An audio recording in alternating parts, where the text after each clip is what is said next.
wanted to talk a little bit about the university and why it was developed. Rotary University was developed to bring Rotary information to Rotarians.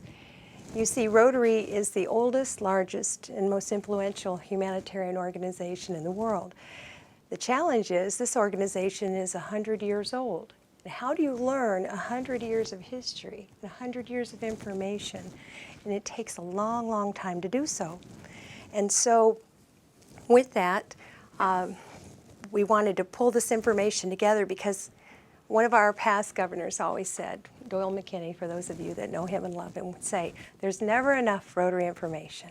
That's true. There's never enough Rotary information out there. And so what we did is began to put this information together. Rotary University was developed years ago. Actually, when I served as governor in 2006-07, we actually finally launched it 4 years ago with a pilot. And we thought either this is going to be a good idea or it's not going to be a good idea. It will move on its merits or it won't. And we've had great success. Nearly 70% of our Rotary clubs have participated with Rotary U. We call it Rotary U. And we've had about 125 participants. And nearly half of those, 65, have graduated and gone through all 4 courses. The program is designed really the way that we learn Rotary. So it took over 1,000 hours to put it together. 125 people, about 65 have graduated, and now are a member of the prestigious Rotary U alums. Now that's a whole different group of folks that have something in common. They've gone through the program, and they then give input and help bring Rotary U up to the next level. So we take all the evaluations seriously, and we consider them, and in fact, that's why it's no longer 8 to 5. It's 8 to 3:30, because as you mentioned during the induction, Rotarians are busy people, and to give up a Saturday, well, all day is a tough thing to do, especially being away from a family also. So we've changed over time, again, moving us up to the next level. We're very proud what we've done, and if we talk about inspiration, inspiration comes from basically 2 things. Positive inspiration. Sometimes inspiration comes out of challenges. And Rotary U would actually be under that category. What I found with Rotary is that in many clubs, leadership doesn't always support Rotarians learning much beyond the club level. And so if you are an individual that has a calling to serve beyond the club level, oftentimes it might be discouraged at the club level to stay involved at the club level. In fact, I had my own experience with that. Our club was that way. And once I served as president of the club, then the year after, Governor Frew asked me to serve as the governor's representative, which would now be an assistant governor. And this whole world opened up to me that I didn't even know existed. And the more I learned, going to the conventions and all, there's so much to Rotary. Again, this organization is awesome. It's dynamic because it changes. Again, the leadership changes every year. And because of that, we are able to stay up with the times. We're flexible. And again, it takes years, though, to learn it. So what we did is we began to put this together, and we took, basically it's the path of Rotarians. Rotarians generally join Rotary. They get very involved in their own club. They learn about the club, and they understand the basics. Just getting used to the acronyms is one of our challenges. GSE, really, you'll learn all these. Rotaract, you can go on and on and on. So we learn the basics, the fundamentals. From that point, then we learn how the clubs operate. Many folks then move up into club leadership. And from that point, after, say they serve as president, they may go beyond the club. In fact, one of the responsibilities of a club president and the district governors is to identify future leaders. I always say future leaders present themselves. So all you have to do is watch, and you'll see them developing. And so after the club, then we get involved at the district level. Now, Howard's a little unusual in this regard. We had a discussion about that right off. Yet getting involved in the district level, now you often have the opportunity to work with the governor's team to help support the clubs. And then beyond that, of course, is the international, or what we call global level. And so what we did is we took all this history and Rotary information, divided it up into 4 areas, and we didn't want to have a lot of overlap, that it would be interesting and informative, have a lot of knowledge, gain from this and go from one to the other, which is the way most of us learn Rotary. We get engaged, we get involved, one day something happens, and we no longer are a member of Rotary, we become a Rotarian. There's something in us that changes, and when we get engaged. And I would suggest that if you knew what we teach at Rotary U from the beginning of your Rotary career, you would make different decisions. You'd make different decisions about the things you're passionate about, and you would know how to get those things done. So that's what we've done. That's how we organized it. So again, first we start with Rotary Basics. Now, Rotary Basics start at the beginning with a boy who was raised in a small town. And then he went to live with his grandparents. Later, very smart individual. Later on, went to college, got a law degree. Took about 5 years to tour the United States, do a lot of odd jobs. Ended up in Chicago to open up his law firm, and that's where our founder, Paul P. Harris, and you'll learn what the P is in Rotary University, had a vision. He was inspired, and he had a friend named Bob Parks who used to walk with him in Chicago, and he knew all the store owners. And Paul said, that's amazing because I'm from a small town and you know everybody. Wouldn't it be, there must be a number of people that come to large cities that would like to bond with a group, become a family, get friends, fellowship. And so Rotary was founded on the premise of 2 things. One is fellowship, which is key to what we do. And then initially it was going to be business networking, yet at the very first meeting they decided they would be a service organization. And so our founder, Paul Harris, is covered extensively in Rotary Basics, Paul Harris's life, and we go through the timeline from when he was born all the way through to his passing. And then we also discuss the timeline of Rotary events, which has made us the organization that we are today. So we travel through all the milestones of Rotary, when the foundation was developed, when we became Rotary International, all these things. Then what we discuss is what we call our guiding principles.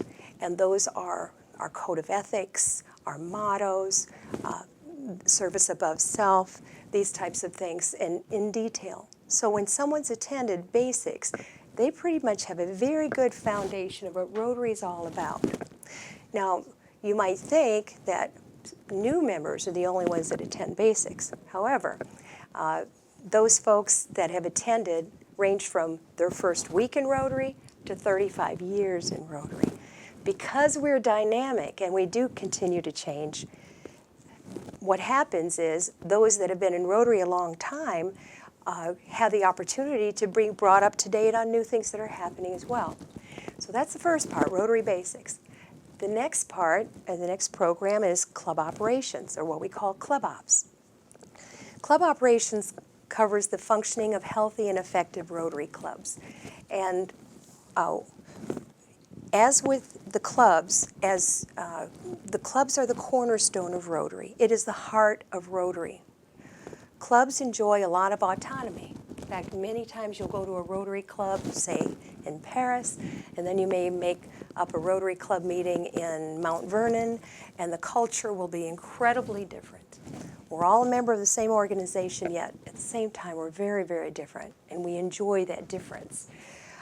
So with the clubs, we understand the structure of the clubs, the policy, the procedures, the leadership, the duties of the individuals that take on those leadership roles, committees, and the functioning of that club as far as the budget and training, And in addition to the Rotary Foundation, of course we cover the Rotary Foundation in basics as well, but we get deeper into the Rotary Foundation and giving, the goals of the clubs, and how the clubs then interface with the districts and with Rotary International. So we spend a lot of time, again, with the clubs and the structure, because again, that's the heart of Rotary there. Also, the next thing we do is we work with the districts. Now, the district governor, as you know in Rotary, most officers in Rotary serve for 1 year, all the way up to the president of Rotary. The governor serves 1 year, and you have so many governors as a part of your club, which is really extraordinary. And with that, the governor has certain responsibilities and duties as well. One thing is to build up the committees and those folks that will support that governor during their year or that year as governor. The governor is the only officer in the district at any one time. They're an officer of Rotary International, and they will then go about building a team of 100 to 150 people that will support them during their journey as governor. And so we talk about the governor's responsibilities and those folks that will support the governor, the treasurer for the district, the secretary, and the head of the Rotary Foundation, and all the committees that we have. The one objective, or the main objective of the district governor, is to support the clubs. That is the main goal of the governor. And so with that, the governor's position is important. And again, there's lots of training, and you'll know with your members, of course, as you become governor, there's lots of training. You continue while you're governor, and then after you're governor, there's continued to be training for years that you have available at many of the events that are happening around the world. All right, and then that's the district governor, or the what we call district ops, and then finally global ops. And I love this part particularly, especially with all the talk about traveling in here today. And I don't know how many countries do you know that you've been to? 22 countries. 100. Okay. Extraordinary. All right. So then we talk about Rotary at the highest levels, which means the Office of the Presidency, and then all the directors, the Rotary Foundation, those people that make up our board, and the structure, and who does what, and what their responsibilities are. We talk about the committees that the Rotary International president develops to support the president at that level during their year as the president of Rotary International. We also discuss the world headquarters, the languages that we speak, the zones. You were sharing, David, information about the zones. Also our Council on Legislation, which is our parliament, talk about how that works. In addition to that, our relationship with the world, our relationship to the United Nations, and we help charter the United Nations. In addition, our efforts with the Polio Plus program, and much of our work with the Rotary Foundation, the funds that we raise, and for all of you that give, every dollar is important. And we've done extraordinary things.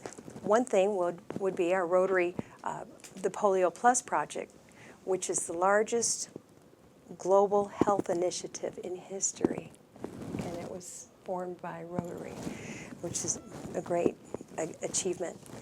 We also discuss women in Rotary, not to create any waves.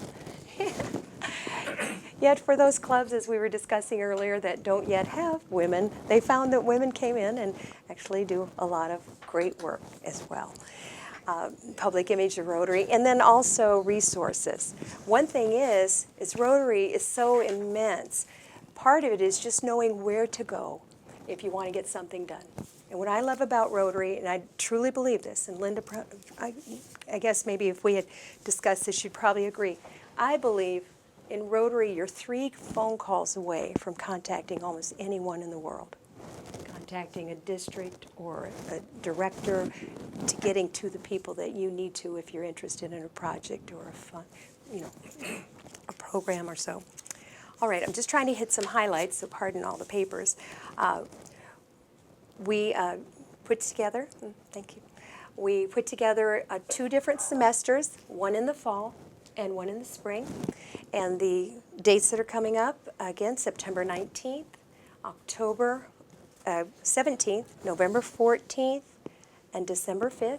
We break out into groups, smaller groups, where the attendees get to interface. And again, for a new Rotarian particularly, this is great to learn about other clubs and the things that other clubs are doing. A lot of great ideas. We do break for lunch. We've changed our hours. So in order to go from 8 to 3:30 rather than to 5, we have a working lunch. We talk about projects, we talk about fundraising. And also, we've got some speakers come in, but we cut their time shorter. So again, we can respect your time and get you out of there. We have a lot of fun. You meet a lot of great people who become friends. Some of our past governors coming in to speak. And again, I hope over time that more and more governors get involved. That's my goal, that they come and go through the program and become our speakers. So the good news is I'm very proud to say that last year everyone that was selected by their club, they put in their name for a governor nomination, everyone was an attendee of Rotary U, which is really exciting. And now again, more and more, the clubs are requesting or requiring their new members to go to basics, and they're paying for it. So that's happening in a very nice way. We're going to do something new. We're going to try a meeting up at the Red River. So that's the one area that hasn't come into the Dallas area. We meet at SMU and at the main location. And we're going to go up there and do a special program for the Red River. All right, all I would like to say is thank you for having me today. Thank you for you folks at home, President Rick, and for all of you that have attended Rotary U, appreciate you being there, and those of you that will. And if there's anything I can do to be available to you, I would be happy to. And it's a great program.